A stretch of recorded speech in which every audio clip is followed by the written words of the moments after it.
Hey Dragon Slayers. So today's video is about how people who seem to have the greatest willpower rarely have to use it. So this is a concept that I kind of stumbled upon maybe about a year ago or so. I had some friends just kind of notice like, Rick, you're so consistent with X or Y or Z and like, oh, you seem to be so consistent with your diet. Like, what is your secret? Like, how do you have so much willpower? And I thought about it and I was like, I mean, yeah, I do have willpower. I've heard examples in the past of people say that willpower is like a muscle. And if you overuse it, you just damage it.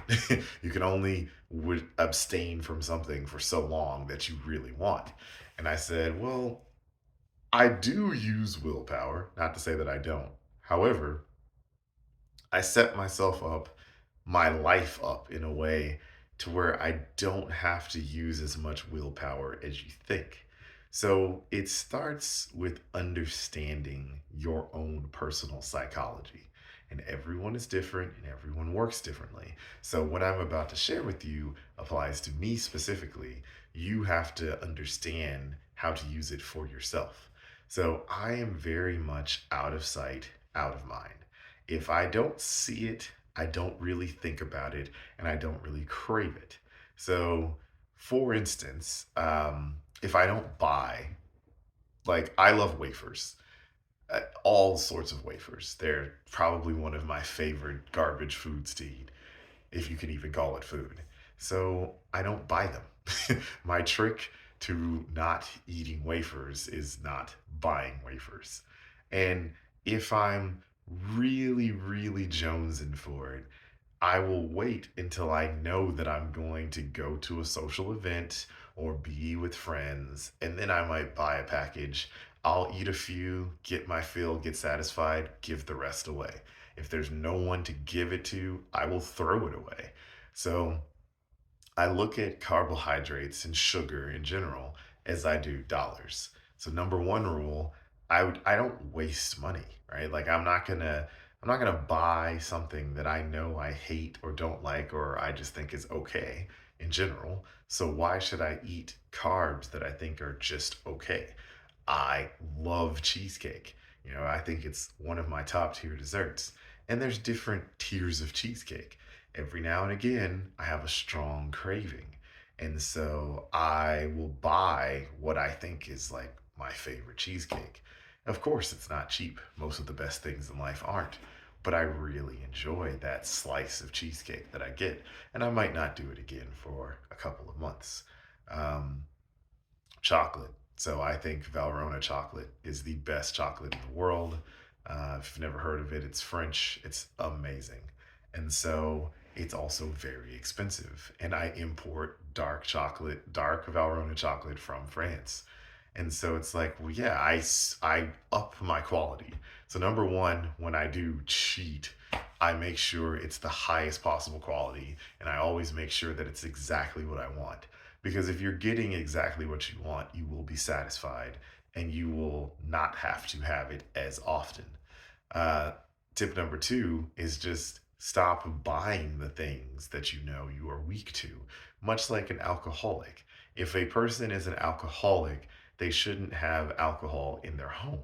So if you know that your favorite desserts or candies or snacks or whatever, simply do not buy them. By not buying them, you have put a huge barrier between you and acquiring that thing. It is very rare that you're going to want something so badly that you will get up in the middle of the night, put clothes on, go drive to a location, pick it up, and come back home. I'm not saying it can't happen, but I'm saying that it is significantly less likely to happen. So, if I know that there's a party or something going on, not so much anymore because a lot of people are working from home, but when I, did go into the office, I would eat a bunch of protein beforehand. So it's like, well, yeah, if I get full on protein before the party, even if I eat a little bit of dessert or a few snacks or a few carbs, I'm physically not going to be able to eat as much. So I pre-game protein, right? So I would eat a lot of protein, drink a lot of water. So I go into the party already somewhat full, or at least checked off the nutritional blocks first. And you have to understand your own psychology and play to your own strengths. So things that you are weak at, remove those obstacles from your way. If you know something is a weakness, then don't keep it in your house. Don't keep it readily available. Don't keep it at your desk or in your office. Don't remove yourself as much as possible from the things that you are weak to. And you will find that your willpower or your will to resist significantly increases when you're not using it every single second of every single day. Avoidance is good sometimes, particularly when it comes to diet. You should avoid the things that you know are not good for you by not buying them. But then when you really do want them, go and treat yourself. Go and get the highest quality, most expensive, best tasting, whatever it is, right? And really savor it and really enjoy it. I think that life is about happiness and pleasure and seeking out the things that we love.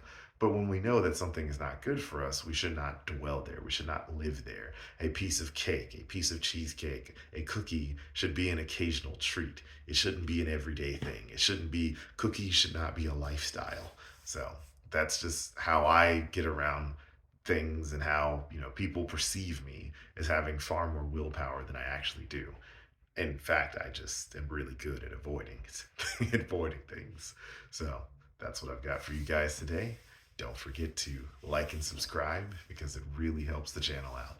And remember, guys, that together, you and I will slay the dreaded diabetes dragon.